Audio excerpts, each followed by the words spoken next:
সুন্দর আছে। বন্ধুরা আমরা চলে যাচ্ছিলাম শ্রীরামপুরের একটা বিখ্যাত মেলায়। বন্ধুরা তোমরা তো শুনলে আমরা ওই মেলাটায় গেলাম। ওই মেলাটার নাম এবার বলবো। সেই মেলাটার নাম হচ্ছে ক্ষেত্রেশ্বরের মেলা। এই মেলাটা প্রত্যেক বছরে শিবরাত্রির সময় হয়।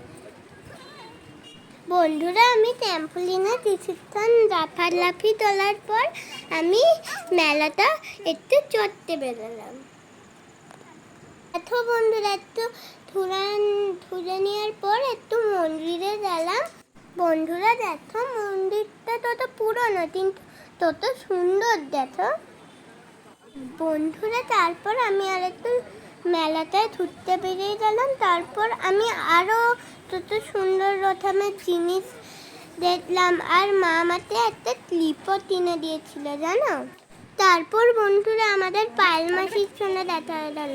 আর পায়েল মাসি আমাদের বাদাম ভাজাও কিনে দিল। তারপর বন্ধুরা আর একটু মন্দির ঘুরে বাড়ি চলে আসলাম। টাটা।